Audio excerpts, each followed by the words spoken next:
मित्रों नमस्कार, good morning and happy Sunday. आज छुट्टियों का दिन है और आशा करता हूँ आप सब लोग घर पे ही होंगे और इस संडे का एंजॉय कर रहे होंगे। मित्रों, मेरा एक आग्रह आज है कि आने वाले कुछ मिनट तक आप ये समझिएगा कि मैं आजमगढ़ हूँ। तो मैं अपनी कुछ बातें कहना चाहता हूँ इसके माध्यम से। मैं आजमगढ़ हूँ। 8 तहसील सदर, सगड़ी, लालगंज, मेहनगर, मार्टिनगंज, बुढ़नपुर, फूलपुर, निज़ामाबाद और 22 ब्लॉक में मेरा विस्तार है। और मेरे इस विस्तार क्षेत्र में 17 नदियाँ बहती हैं। 17 नदियाँ बस बहती हैं मेरे इस आजमगढ़ के विस्तार क्षेत्र में। और संयोग ये है कि 3 संगम क्षेत्र बनते हैं, लेकिन आप कह सकते हैं कि उन संगम क्षेत्र उपेक्षा के अभाव में उनको कोई नहीं जानता है, वो उपेक्षित पड़े हुए हैं, आप कह सकते हैं कि। और साथ ही साथ आप सब जानते हैं कि दुर्वासा ऋषि, चंद्रमा ऋषि और दत्तात्रेय ऋषि मेरे ही गोद में खेले पले बढ़े हैं। यानी कि मैं दुर्वासा ऋषि, चंद्रमा ऋषि और दत्तात्रेय ऋषि की जन्मभूमि रहा हूँ। मैं आजमगढ़ हूँ। प्रथम स्वतंत्रता संग्राम 1857 में मैं वह पहला जनपद रहा हूँ जो अंग्रेज़ों की गुलामी से लगातार 81 दिन तक आज़ाद रहा। 3 जून 1857 से लेकर 81 दिनों तक लगातार मैं आज़ाद रहा। उसका कारण ये रहा कि मेरे इस विस्तार क्षेत्र में जो सपूत थे, जिन्होंने जंग आज़ादी लड़ी, उनके साहस और उनके संघर्ष के दम पे मैं भारत का पहला जिला था, पहला जनपद था जो लगातार 81 दिनों तक आज़ाद रहा। इसके बाद अगर आप आगे के क्रम में आए तो आजमगढ़ यानी मेरे विस्तार क्षेत्र में बहुत सारे विद्वानों ने जन्म लिया। और आज जो मऊ जनपद बना हुआ ये भी कभी मेरा ही विस्तार क्षेत्र था। मेरे ही विस्तार क्षेत्र में पूरा मऊ जनपद भी आता था, लेकिन विकास के नाम पे या विकास को गति देने के नाम पे आज मऊ मुझसे अलग है। लेकिन मैं मऊ को कभी भी अलग नहीं समझता हूँ।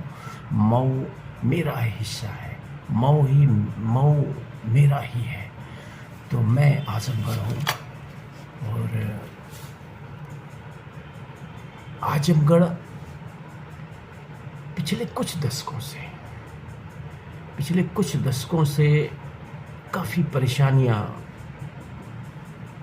झेल रहा आजमगढ़।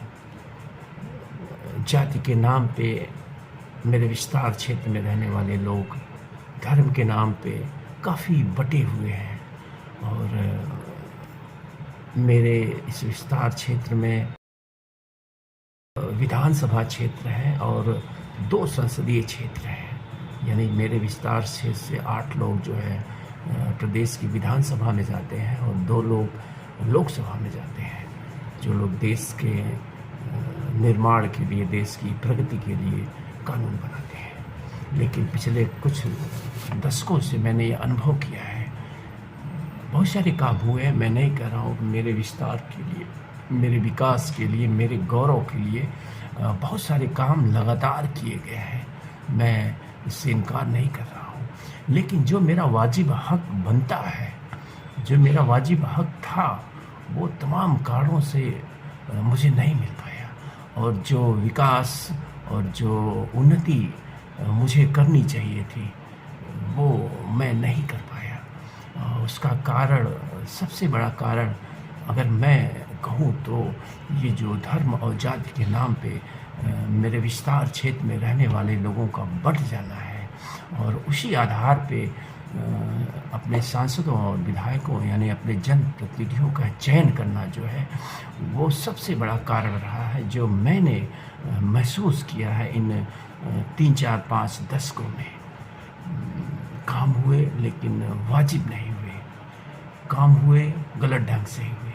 यानी कि कुल मेरे विस्तार क्षेत्र में जो विकास की योजनाएं थी वो विकास कम और भ्रष्टाचार की भेंट अधिक चढ़ गई। इसी क्रम में आप देखेंगे कि एक ऐसा समय आया कि जब मुझे अपराध और आतंकगढ़ का केंद्र बिंदु कहा जाने लगा, अड्डा कहा जाने लगा। मेरे विस्तार क्षेत्र के कुछ भटके हुए युवा आतंक से जुड़े और ढेर सारे अपराध से जुड़े, और इन आतंकियों और अपराधियों को धर्मगुरुओं और राजनेताओं ने संरक्षण दिया। मैं ये साफ साफ देख रहा हूँ, मैं ये महसूस कर रहा हूँ, ये मैंने महसूस किया है कि अगर ये धर्मगुरु और ये राजनेता इन्हें संरक्षण न देते तो ये जो हमारे बच्चे हैं ये भागते नहीं, लेकिन इन्हें बिगाड़ने का, इन्हें बहकाकर आतंकवादी बनाने का, अपराधी बनाने का जो षड्यंत्र रहा है वो सिर्फ और सिर्फ इन राजनेताओं का रहा है, या फिर ये धर्म के नाम पे दुकान चलाने वालों का रहा है। तो मित्रों, आज मुझे जो मैं ये अपनी बातें कहने के लिए आया हूँ उसके पीछे एक कारण है, और वो कारण ये है कि आजमगढ़ में जो है नगर पालिकाओं का चुनाव सन्निकट आ गया है, और इन नगर पालिका के चुनाव में अगर आप देखेंगे तो ये नगर पालिका में पिछले कुछ दशकों से आप देखेंगे इसके पीछे कुछ अच्छे लोग रहे हैं जो नगर पालिका के चेयरमैन रहे हैं, लेकिन पिछले कुछ चुनावों से लगातार मैं ये अनुभव कर रहा हूँ कि इन पदों पर जो लोग भी बैठ रहे हैं वो मेरे शहरी नगरीय क्षेत्र का विस्तार न करके वो जो है जो भी धन आवंटित होता है मेरे विकास के लिए, मेरे सौंदर्यीकरण के लिए, वो भ्रष्टाचार की भेंट चढ़ जा रहा है, क्योंकि इन पदों पर भ्रष्टाचारी लोग जीत जा रहे हैं जाने किन कारणों से। तो इस बार मेरा आने का मकसद यही है कि मैंने पिछले लगभग कम से कम 1 दशक से अनुभव किया है, और आप सब ने भी अनुभव किया होगा कि आजमगढ़ में एक युवाओं का दल है जिसका नाम है भारत रक्षा दल। भारत रक्षा दल के सैकड़ों की संख्या में समर्पित युवा हैं जो लगातार मेरे विस्तार के लिए, मेरे विकास के लिए, मेरे सौंदर्यीकरण के लिए वो लगातार लगे रहते हैं। वो चाहे कुछ भी हो, वो उनका उद्देश्य आजमगढ़ के यानी कि मेरे सौंदर्यीकरण का है। वो अपनी कीमती समय में से रोज प्रतिदिन लगातार अहरनिश अपने कुछ न कुछ घंटे, 2-3-4 घंटे वो सुबह सुबह ज़रूर निकालते हैं। और जहाँ कहीं भी देखते हैं कि मेरे विस्तार क्षेत्र में गंदगी है, कोई समस्या है, मच्छर की समस्या है या बीमारियाँ हैं, तो वो सारा काम करते रहे हैं जो असल में नगर पालिका को करना चाहिए। सरकारी धन आवंटित होता है उसके लिए, लेकिन जो लोग पदों पे बैठे हैं वो शायद भ्रष्टाचारी हैं, शायद वो अपने कर्म पथ से भागे हुए लोग हैं।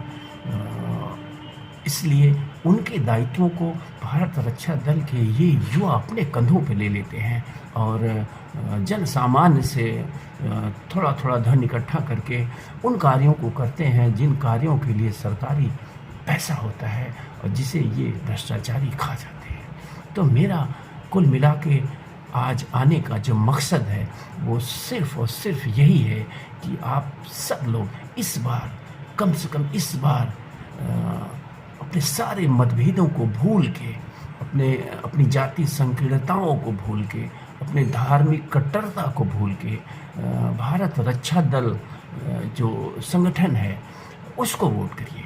भारत रक्षा दल संगठन से कौन प्रत्याशी आ रहा है ये हमारा आपका विषय नहीं होना चाहिए, क्योंकि हम इस टीम को समर्थन कर रहे हैं जो टीम लगातार आजमगढ़ नगर क्षेत्र के सड़कों पे दिखती है, साफ सफाई करते हुए और तमाम ऐसे कार्य करते हुए जो जनहित में हो, जो नगर हित में हो, जो नगर के सुंदरीकरण के लिए हो, जो नगर के विकास के लिए हो, जो जनमानस की सहूलियत के लिए हो। तो मेरा आने का मकसद यही था कि अगर आप सब लोग मुझसे यानी अपने आजमगढ़ से प्रेम करते हैं, आजमगढ़ से ज़रा सा भी आपको लगाव है, अगर अपने इस आजमगढ़ के प्रति ज़रा सा भी अपना दायित्व आप समझते हैं, तो इस बात का निश्चय करिए कि इस चेयरमैन के पद पे कोई भ्रष्टाचारी व्यक्ति नहीं पहुंचना चाहिए।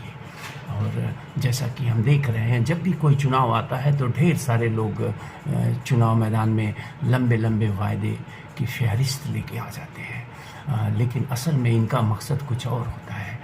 ये लोग मौका परस्त हैं और सिर्फ लाभ के लिए इस पद को पाना चाहते हैं। तो ऐसे लोगों से हमें बचना होगा। और मेरा यही आग्रह है, मैं व्यक्तिगत रूप से जो मैंने देखा है भारत रक्षा दल के कार्यों को, इनके समर्पण को आजमगढ़ के प्रति, तो मेरा यही मत है। मैं इस बार चाहता हूं कि ये हमारे विस्तार क्षेत्र यानी हमारे नगर विस्तार क्षेत्र का जो चेयरमैन हो वो भारत रक्षा दल का प्रत्याशी ही हो। तो इस बार ये मेरा आग्रह है आप सबसे कि राजनीतिक पार्टियों के प्रति जो आपका लगाव है उससे थोड़ा बाहर निकलिए, थोड़ा अपने जातीय संकीर्णता से बाहर निकलिए, अपनी धार्मिक संकीर्णता से बाहर निकलिए और एक बार अवसर दीजिए इन समर्पित युवाओं को और देखिए कि अगला 5 साल ये कैसे जो है नगर पालिका को चलाते हैं। मेरी जो उम्मीद है, मेरी जो आशा है कि ये युवा भारतीय रक्षा दल टीम अन्य जितने भी चेयरमैन पिछले कुछ कार्यकालों से रहे हैं उनसे हज़ारों गुना बेहतर कार्य करेंगे, ये मेरी आशा है। और मेरी आशा के साथ साथ आप सब लोग ये आशा कर सकते हैं। तो आइए इस बार जो है नगर क्षेत्र आजमगढ़ के नगर पालिका चेयरमैन के पद पे भारत रक्षा दल टीम को समर्थन करें, अपना वोट दें और जिताएं। धन्यवाद, फिर मिलेंगे।